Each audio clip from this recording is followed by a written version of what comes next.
আসসালামু আলাইকুম। সবাই কেমন আছেন? আশা করি সবাই অনেক অনেক ভালো আছেন। তো আজকে আরেকটি ভিডিওতে আপনাদেরকে স্বাগতম। তো আপনারা দেখছেন সিন সিটিজেন বাংলা।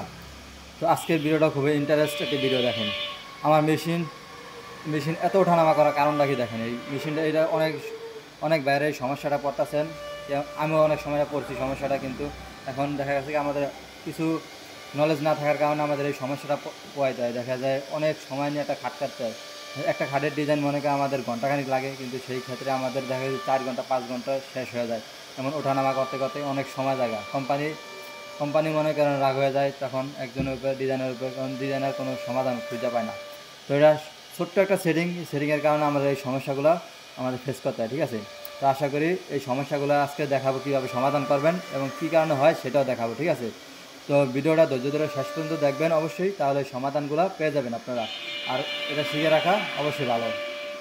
তো যারা জেডি প্রিন্টে কাজ করেন তাদের ক্ষেত্রে এই সমস্যাটা হয়ে থাকে। ঠিক আছে, জেডি প্রিন্টের কারণে, জেডি প্রিন্টে এমনি স্পায়ার আটকামে এই সমস্যাগুলো হয় না। তো জেডি প্রিন্টে যারা টুলপাত করেন, জেডি প্রিন্টে টুলপাত করা খুব ইজি। যদি এই বিষয়গুলো জেনে রাখেন তাহলে আর কোনো সমস্যা হবে না। ঠিক আছে, তো দেখেন আমি দেখাই দিচ্ছি আপনাদের প্রমাণস্বরূপ যে আমার মেশিন বেশি ওঠানামা করতেছে, এবং লাস্ট পর্যায়ে দেখা দেবো যে মেশিন ওঠানামা করে কিনা, মেশিন চালায় দেখা দেবো। ঠিক আছে, লাস্ট পর্যন্ত দেখবেন অবশ্যই।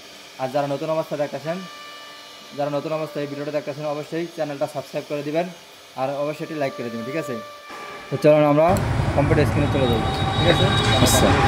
আমরা কম্পিউটার স্ক্রিনে চলে আসলাম। তো দেখতে পাচ্ছেন আমার এই ডিজাইনটা, যেটা আমি এতক্ষণ আপনাদেরকে মেশিনে চালায় দেখাচ্ছি যে আমার মেশিনে খুবই ওঠানামা কথা ছিল। দেখা গেছে একটা দাগে ভিতরে মনে করেন এই জায়গাতে ওঠে, আবার এই জায়গায় ওঠে, এই জায়গায় ওঠে, এই জায়গায় ওঠে, মানে একটা দাগে ভিতরে কতবার ওঠে। এতবার ওঠানামা করলে মনে করেন আমাদের একটা ডিজাইন কাটতে মনে করেন দেখা যাচ্ছে 3Dর মতো, মানে অনেক সময় না কাটবে। একটা ডিজাইন হইতে মনে করেন আপনার 4-5 ঘন্টা লেগে যাবে। তো এত সময় কেন আমাদের নেয়, কী কারণে এটা হয় সেটা আমি দেখাই। ঠিক আছে, সেটা দেখাবো আজকে। এর সমাধান দিয়ে দেবে আপনাদেরকে, খুব অল্প সময় আপনারা এই কাজটা করে নিতে পারবেন। ঠিক আছে, তো ছোট্ট একটা সেটিং, যেটা খালি একটা সেটিং, দুইটা সেটিং অফ করে দিলে আপনাদের এই সমাধানটা হয়ে যাবে। তো যারা জেডি প্রিন্টার টুলপাত করেন তাদের জন্য এই ভিডিওটা। ঠিক আছে, আর আটকাম স্প্রে করলে এরকমটা হয় না, কারণ ওটা অটোমেটিকলি কাজ করে, সমস্যা হয় না এটাই। কিন্তু জেডি প্রিন্টার যারা কাজ করেন এই জেডি প্রিন্টারের বিষয়টা দেখতে হবে।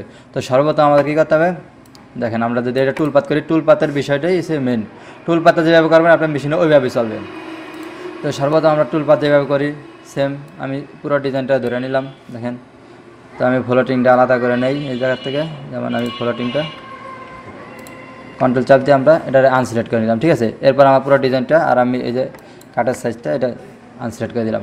এরপর আমাদের কী করতে হবে, এই যে টুলপাত এই অপশনটা ক্লিক দিতে হবে। ঠিক আছে, দেওয়ার পরে আমাদের কার্পে যাওয়ার পরে দেখবেন আমাদের এই জায়গায় আপনারা যত মিলে ডিপ দেন ওই ডিপটা দিয়ে নেবেন। তারপরে এই যে এগুলো সব টিকমার্ক দেওয়া থাকবে। ঠিক আছে, এরপর আমাদের মেন কাজটা কি এই জায়গায় দেখেন, লক্ষ্য করেন আমাদের মেন কাজটা হয়েছে যেই কারণে ওঠানামা করে মেশিন, বেশিরভাগ ওঠানামা করে যেই কারণে, এই যে সেটআপে একটা ক্লিক দেবেন। দেওয়ার পর দেখবেন এরকম অপশন।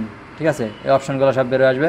তারপরে আমাদের মেন কাজটাকে এই জায়গায় দেখেন, এই দেখেন আমার এই জায়গায় সবগুলো কিন্তু টিকমার্ক দেওয়া আছে। ঠিক আছে, তো টিকমার্ক দেওয়া থাকলে সবগুলো যদি টিকমার্ক দেওয়া থাকে তাহলে আপনাদের মেশিন ওঠানামা করবে। ঠিক আছে, যদি দেখেন মেশিনে কোনো সমস্যা, কোনো ডিজাইনের ক্ষেত্রে কোনো সমস্যা কথা আছে, মেশিনে ওঠানামা কথা আছে, অথবা কোনো জায়গায় রাউন্ড কাটতেছে বেশি, এক জায়গায় যাচ্ছে আরেক জায়গায় আসতেছে, এরকম যদি কোনো সমস্যা দেখেন তাহলে কী করবেন, এই উপরেরটা এবং নিচেরটা এই টিকমার্ক দুটো উঠা দেবেন। ঠিক আছে, এই টিকমার্ক দুটো উঠা দিয়ে তারপর ওকে ক্লিক দিয়ে দেবেন, তাহলে দেখবেন আমাদের সব সমস্যার সমাধান হয়েছে। ঠিক আছে, এখন যদি আমরা কার্ভ করি, দেখেন এখন যদি আমি ওকে দিই, কার্ভ করে ডিজাইনটা চালাই, দেখতে পারবেন আমার মেশিন একদম স্মুথলি চলবে, আর কোনো ওঠানামা করবে না।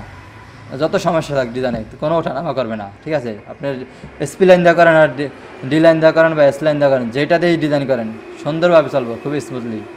ঠিক আছে, খুব স্মুথলি ডিজাইনটা চলবে, দেখতে পারবেন। তো আপনাদেরকে আমি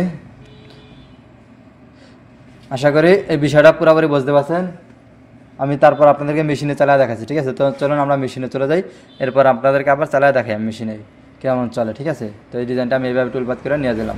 তো আমার আগে থেকে টুলপাত করা আছে, তো আমি আর নিলাম না, তো আমি দাগে দিয়ে দিলাম। ঠিক আছে, তো আশা করি ভিডিওটা সবাই পর্যন্ত বুঝতে পারছেন। ঠিক আছে, তো এরপর আমরা মেশিনে চলে যাই, তারপর দেখি। ঠিক আছে, তো আমাদের যেই জায়গায় সমস্যা ছিল ওই জায়গায় আমি আবার মেশিন চালু দিলাম। ঠিক আছে, দেখেন এবার দেখতে পাচ্ছেন আপনারা আমার মেশিনটা আর কোনো সমস্যা হয় না, এক রাউন্ডটা পুরো কাটতেছে, দেখতে পাচ্ছেন। আশা করি আপনারা ঠিকমতো বুঝতে পারছেন। ঠিক আছে, তো দেখেন আমার মেশিনে কি সুন্দরভাবে এখন একটানে কেটে ফেলছে। তো আশা করি ভিডিওটা এই পর্যন্ত সবাই বুঝতে পারছেন আর আপনাদের প্রবলেমগুলো সলভ করতে পারছেন। ঠিক আছে, তো ভিডিওটা যদি আপনাদের একটু উপরে আসে অবশ্যই একটা লাইক করে দেবেন, এবং যারা নতুন দেখতেছেন অবশ্যই সাবস্ক্রাইব করে দেবেন, ঠিক আছে। আর কমেন্টে জানাবেন এটা আপনারা আগে জানতেন নাকি এখন নতুন শিখছেন, ঠিক আছে। অবশ্যই কমেন্টে জানাবেন আমাকে, যারা নতুন শিখছেন অবশ্যই তারা জানাবেন কমেন্টে যে আমি নতুন জানি। আর যারা আগে থেকে জানতেন অবশ্যই তারা জানাবেন যে আমি আগে থেকে জানতেন এটা বিষয়টা। তো আজকের ভিডিও পর্যন্ত ছিল, সবাই ভালো থাকবেন, সুস্থ থাকবেন, আসসালামু আলাইকুম।